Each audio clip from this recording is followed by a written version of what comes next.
I accidentally discovered my strict college professor's dirty little secret. My professor has been driving me out of my mind all semester, and it's not just because I have a huge crush on him. I know it's ridiculous to have such an intense crush on my professor who has to be maybe 20 years older than me, but I haven't been able to control myself since the first time I laid eyes on him. He is a 6-foot silver fox who rolls his sleeves up every time he begins lecturing, and I can only admit to the internet that he makes me blush just by calling on me in class. I have had crushes on all of my history teachers before him, and maybe it's just because he happens to be an Egyptologist instead of a typical historian, but he's effing irresistible to me. Before you judge me, he doesn't wear a wedding ring and has never mentioned having a family. See, the only reason I've had such an obsession when it comes to my past history professors is because I love what they teach. Ever since I was a kid I've loved reading history books about battle formations and legendary warlords. So when I'm sitting in a classroom listening to an attractive man speak knowledgeably about topics I'm so passionate about, some wires just cross in my brain and body and I fall head over heels for them every time. But Professor Kane is something else. I have never had a teacher who has taught me so many new details and facts about eras I've been learning about for years. It doesn't help that he has this smooth deep voice and a full salt and pepper beard.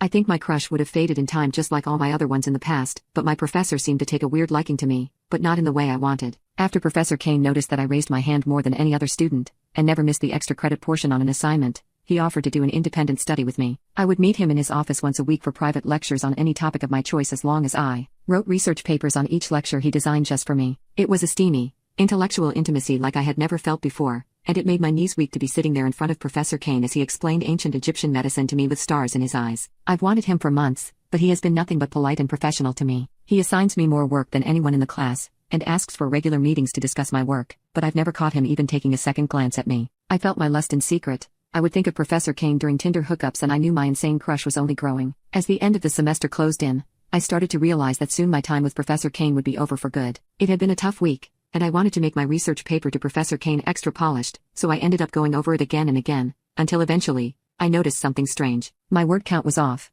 I checked it a billion times, but my document kept saying there were more words than I had written. I didn't solve the mystery until I highlighted every word in the doc and tried to change the font. That's what finally revealed a secret message typed at the bottom of my research paper. I was dumbfounded, but after I read the message, I had to hold the edge of my desk to keep from fainting. The message said I loved you in that tight little skirt today. The same day I had written the paper, I wore a short skirt to Professor Kane's private lecture. At first, I told myself I was delusional. I had to be, so I checked who had access to the doc and sure enough, it was Professor Kane and Kane alone. My heart thudded in my chest as I realized he was the only one who could have left the naughty message, and I felt 1,000 emotions in my chest at once. I wanted him, of course, I did, but to read his words so direct, so inappropriate, I knew it was wrong but it felt so effing right. I snapped out of my wild daydreams for a second to check the rest of the private research papers I had written for Professor Kane. My heart stopped beating in my chest and fell right to my stomach when I slowly discovered each and every one of the dirty messages that Professor Kane had been leaving in white text at the bottom of each of my papers. They had to be written from him. He would reference jewelry I would wear to his lectures and would constantly point out what outfits he likes me best in. There were a few messages where he detailed how he wanted to take me right there in his office, and listed everything he would do to me. Just reading those messages had me sweating, and I've never wanted anyone more in my entire life. I never knew it was possible to crave somebody like this. I need his hands on me like I need water, like I need food and warmth. I want him more than anything, and now I finally know that he wants me too.